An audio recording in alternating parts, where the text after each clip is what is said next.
Bonjour et bienvenue dans votre émission préférée Sauvons la nouvelle génération. Aujourd'hui, nous abordons ensemble un sujet important mais d'une grande sensibilité. Il s'agit de la toxicomanie au milieu de la jeunesse. Et pour en parler, nous avons invité à nouveau notre expert médical, le docteur David. Bonjour docteur. Bonjour madame. Il nous a paru important de vous inviter une nouvelle fois au vu de la pertinence de votre précédente intervention. Ok, c'est un plaisir pour moi d'être là. Plaisir partagé. En face du docteur, nous avons Nativité. Bonjour Nativité. Bonjour. C'est toujours un plaisir de te retrouver. Plaisir partagé. Alors, il paraît que tu vas nous raconter l'histoire d'une personne. C'est pas ton histoire, c'est l'histoire d'un proche à toi qui a été malheureusement pris dans les filets de la toxicomanie. Oui. Qu'est-ce qui s'est passé? Voilà. J'avais un proche qui avait commencé à consommer de la drogue. Ok.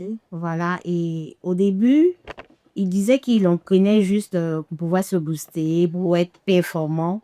Et c'est comme ça que tout de suite, il a sombré dans l'addiction, en fait. Il ne pouvait plus s'en passer. Et là, ça a commencé à dégénérer. Voilà. Et ça a eu des répercussions sur lui au point où sa santé même était en jeu. Voilà. Ça veut dire que c'est comme ça devenu très grave. Oui, très grave. Très grave. De fil en aiguille, les choses ont commencé à se dégénérer.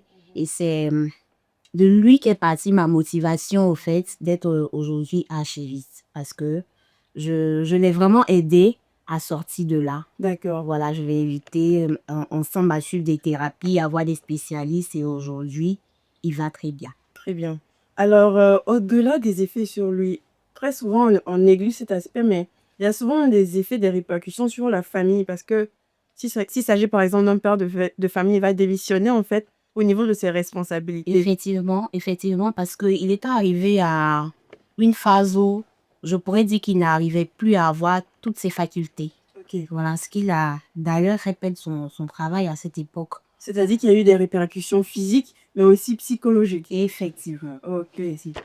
D'accord, c'est bien dommage d'ailleurs. Alors, docteur, on se rend compte que c'est important de prévenir. Alors, quels sont les moyens efficaces que nous avons pour pouvoir sensibiliser la jeunesse? D'accord, alors merci bien madame. D'abord on parle de sensibilisation. Et nous savons qu'une sensibilisation, c'est qu'elle contient, ce sont les informations. Donc on ne peut pas parler de sensibilisation sans parler d'éducation. Donc la sensibilisation, c'est d'éduquer. Et lorsque nous allons prendre la vie d'un être humain, on va voir que tout ce qui vit a pour base, l'éducation. Voilà, parlant de croyances, parlant même d'habitudes alimentaires, parlant du moral, des valeurs, tout ça, ce sont des éducations. Donc, un homme ne peut pas vivre sans éducation. Donc, la sensibilisation vient pour booster, vient donner une voix. Donc, quand on parle d'éducation, on parle d'orienter. Voilà, donc ce sont les informations qu'on donne dans le but d'orienter quelqu'un dans une bonne direction. Et vous avez demandé quels sont Quels sont les moyens moyens, voilà, merci, efficaces pour sensibiliser. Donc déjà, au niveau scolaire, il faut les campagnes scolaires dans le but de sensibiliser. Il s'agit en fait d'un milieu où la Voilà, drogue sévit beaucoup. beaucoup au niveau scolaire. Donc, il faut les campagnes, il faut aussi les discussions paires. Lorsque je parle de discussions paires, je parle des corps à corps. 2 personnes, 3 personnes, un petit groupage, on est là et voilà, on parle. Mais il faut aussi, surtout aujourd'hui, nous savons que le monde, la jeunesse, l'adolescence et tout se trouve aujourd'hui sur les réseaux sociaux. Il faut aussi user vraiment de cet outil puissant aujourd'hui pour vraiment véhiculer voilà, les conseils qu'il faut pour que cette jeunesse-là puisse être prévenue de ces dangers-là afin vraiment d'être une jeunesse modèle. C'est exactement ce que nous aussi, à notre niveau, nous essayons de faire avec notre émission Souvent la nouvelle génération. Yes. Et vous avez parlé tout à l'heure du corps à corps, et c'est d'ailleurs le cheval de bataille de notre deuxième invité, Nativité. Effectivement. Alors j'aimerais savoir, quels sont les résultats issus de tes sensibilisations avec des personnes, des petits groupes? Est-ce qu'il y a des résultats probants? Effectivement, les résultats, j'en compte pas mal. Je reçois des SMS à chaque moment. Ah, Nati, tu nous édifies vraiment. J'ai vraiment de bons retours. J'ai l'exemple même d'une jeune fille qui avait complètement sombré. à cause de la drogue, qui avait même perdu espoir, qui ne voulait même plus vivre. Quand je l'ai rencontrée, elle était sur le point d'aller se suicider, en fait. C'est-à-dire qu'elle était vraiment au plus bas. Voilà, au plus bas. Elle en avait marre, elle en avait ras-le-bol. Donc, je l'ai croisée même là, sous le pont. Elle était prête même à se jeter parce qu'elle était perdue, complètement perdue. Et je l'ai approchée. On a échangé, voilà. Elle s'est ouverte, elle m'a expliqué clairement pourquoi est-ce qu'elle a sombré et elle se trouvait à un niveau où elle n'avait plus personne à qui parler, où elle était rejetée de tout le monde. Et c'est comme ça que je l'ai aidée. Et Dieu merci, aujourd'hui, elle va très bien. Elle a repris goût à la vie. Elle a repris ses études et je lui fais un passage au concours si elle me voit. Ah, vraiment. Et on rend gloire à Dieu pour sa vie parce que, je dirais même plutôt pour ta vie, parce que tu dois avoir un appel particulier pour la chose. C'est difficile, en fait, vous conviendrez avec mon docteur, d'arriver à parler à une personne qui est toxicomane et qu'elle souffre comme ça. C'est vraiment difficile. Très difficile. Alors, docteur, au-delà de ce genre de sensibilisation, est-ce que vous pensez que les parents ou bien même les organismes religieux, les guides religieux, ont un rôle à jouer, ont une pierre à apporter à la construction de cet édifice? Bien sûr. Bien sûr, les parents, voilà, ne sont pas les seuls acteurs, voilà, dans cette sensibilisation. Voilà, et il faut aussi l'aide de toute la communauté. Voilà, la communauté doit accompagner. Parce que si l'individu est bon demain, ce n'est pas seulement pour les parents. Nous tous, on se convient pour cela. Voilà, c'est pour toute la communauté, c'est pour toute la société. Demain, s'il devient quelqu'un de grand, voilà, la contribution qu'il va apporter, ce n'est pas seulement au niveau parental. Donc, effectivement, que la communauté aussi a son accompagnement aussi à faire dans cette sensibilisation parce que c'est notre affaire à tous. Très bien.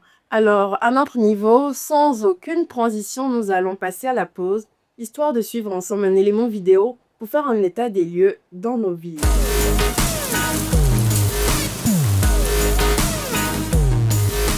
S'il vous plaît, c'est quel nom? Bon, c'est l'étudiant Julien. Junior. D'accord, Junior, moi c'est Laetitia. Voilà, il n'y a rien de grave. Comme on l'avait constaté, on s'est approché de vous pour un trottoir. On aimerait bien que vous puissiez répondre à quelques questions, si ça nous vient. Voici les questions sont bien posées. D'accord, Junior, on n'a pas de si à te faire par rapport à mes questions. C'est rien de vraiment grave. D'accord, Junior, la question qu'on a pour toi aujourd'hui, c'est de savoir est-ce que vous pensez que la sensibilisation peut aider un jeune à éviter de consommer en fait la drogue?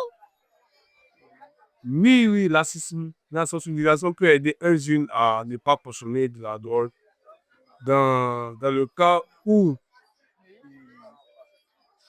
il voit ses amis en train de sensibiliser à ne pas consommer et on lui donne des images de ceux qui ont eu à consommer la drogue et qui voient aussi les conséquences, les maladies qui viennent après la consommation du tabac. Donc, la question qu'on aimerait bien vous poser aujourd'hui, c'est de savoir est-ce que vous pensez que la sensibilisation peut aider certains jeunes, sinon les jeunes, à éviter de consommer l'alcool, la drogue? Pardon. Oui, mais comment je fais la sensibilisation à David? Voici pourquoi on s'approche. Ouais. Le problème même, c'est la sensibilisation aux questions. Sinon, ça peut aider dans le cas où ça touche vraiment, je sais pas comment dire, ce qu'on utilise beaucoup, ce qu'on voit, ce qu'on entend et tout. On va pas passer, genre, on va pas faire la sensibilisation par écrit, sachant que beaucoup ça pâlit. Oui, c'est vrai. Il y a beaucoup de méthodes de sensibilisation. Comment faire la sensibilisation si ça puisse toucher? Toucher en fait la jeunesse. Parce qu'il ne faudrait pas que tu t'apprends, je prends un exemple. Tu ne veux pas aller vers un avec et tu lui demander de dire quelque chose, c'est pas plus, mais il faudrait que la sensibilisation soit plus centrée en fait sur la jeunesse. Ouais. Qui c'est qu'elle a l'habitude d'utiliser, c'est qu'elle a l'habitude de pouvoir.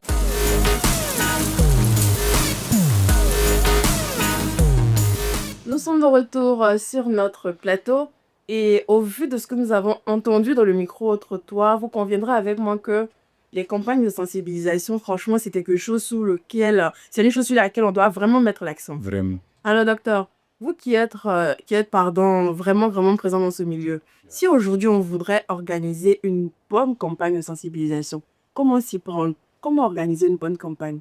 J'ai dit que sensibiliser, c'est enseigner ou bien c'est donner de l'éducation. Tout à fait. Voilà. Donc, quand on éduque quelqu'un, on n'éduque pas quelqu'un en lui mentant. Voilà. Donc, quand on éduque quelqu'un, on l'éduque aussi en fonction aussi des problèmes que la personne a. Et l'éducation vient aussi pour répondre aux besoins, aux problèmes de cette personne-là. Donc, lorsqu'on veut faire une bonne campagne de sensibilisation, Déjà, il faut que le message soit très pertinent. Il faut que le message fasse ressortir au fait les problèmes, voilà, qui sont liés à ce fléau-là. Et en plus de cela, il faut que notre sensibilisation apporte des solutions aux problèmes que ces personnes rencontrent. Voilà, pour leur donner une ligne de sortie, une ligne pour les amener vraiment à être la personne qu'ils veulent être et non ce que ce fléau veut faire au fait d'eux. Et aussi, parlant de ce que Nativité fait, je pense que ce genre de campagne-là doivent se faire en fait en essayant d'apporter une solution ciblée. C'est-à-dire que, selon moi, vous me direz, la manière dont on va venir sensibiliser une personne qui est en ville, une personne citadine, est-ce que c'est de la même manière dont on doit sensibiliser quelqu'un qui est dans une ville reculée ou une personne qui habite un quartier huppé? Comment on lui parle? Comment on parlerait contrairement à une personne qui est dans un quartier pas très huppé, on dira, et qui n'a peut-être pas même un très haut niveau scolaire? D'accord, merci pour la question. Et comme j'étais en train de le dire, dans la sensibilisation, ce qui est important, c'est pas d'aller montrer qu'on a un tel niveau ou bien on est intellectuel. Voilà, c'est pas notre intellectuel qui va sauver au fait la personne. Voilà. Et je pense que l'éducation aussi, c'est dans la manière de communiquer. Tout à fait. Voilà. Si tu n'arrives pas à communiquer efficacement avec quelqu'un, ça veut dire tout ce que tu vas dire là, c'est là. Voilà. Donc, c'est de se faire, voilà, c'est d'avoir, au fait, comment je peux le dire? La manière qu'il faut pour se faire comprendre. La manière et puis aussi la personnalité dans le milieu dans lequel nous sommes. Si tu vas par exemple au village, tu sais que là-bas, les gens, ils ne sont pas là à l'école. Parce que avant d'aller d'abord, je tiens à dire cela, avant d'aller, tu vas te renseigner d'abord. Tu dois te renseigner pour savoir quel type de personnes sont là-bas. Est-ce qu'ils savent lire? Est-ce que... Maintenant, en fonction de ça, tu sais comment on fait venir et tu sauras comment tu dois faire passer le message. Si c'est en aussi, communément, comme on le dit, tu le fais passer en aussi. Si c'est aussi en français ramassé, tu le fais. Dans tous les cas, il y a toutes les catégories de personnes. Donc, il faudrait aussi s'adapter à cela pour que la campagne soit vraiment efficace. Ok, très bien. Pour tous ceux qui nous suivent de l'extérieur, le nouchi ou le noussi, c'est l'argot à l'ivoirienne, tout simplement.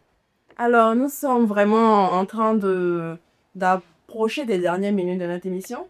Et comme vous êtes des habitués, vous êtes sans savoir que nous avons le défi. Alors, je vais commencer avec Nativité qui va regarder sa caméra. Et particulièrement, ce défi-là, j'aimerais que tu puisses l'adresser aux personnes qui sentent qu'elles doivent être activistes comme toi, mais qui hésitent, qui procrastinent même. D'accord. Je dirais à ces personnes-là, d'abord de ne pas avoir peur, voilà, de se lancer parce que lorsqu'elles vont se lancer, elles vont sauver une vie, elles vont aider des vies. On entend souvent droguer cette personne-là qui est armée, qui est nerveuse, qui peut brutaliser. Non, ce sont des personnes aussi, tout comme nous, sous influence de quelque chose qui est appelé la drogue. Voilà, donc il faudrait trouver la manière d'approcher ces personnes-là. Et souvent, ces personnes-là, ça donne à ce genre de pratique parce que souvent, elles sentent la solitude, elles ont envie de parler. Et le fait de ne pas parler peut les emmener à aller toucher de la drogue. Donc, je dirais à ces personnes-là de ne pas avoir peur, de se lancer et ensemble, nous allons aider ces personnes-là. Très bien. Voilà. Merci beaucoup. Donc, ce qu'une activité veut dire, c'est que souvent, il faut pouvoir voir l'autre en face de nous comme un être humain, comme nous, tout simplement. C'est ça. Alors, docteur, Madame. je vous laisse vous adresser en regardant votre caméra. Ok, l'appel que je voulais faire, je veux d'abord m'adresser aux parents.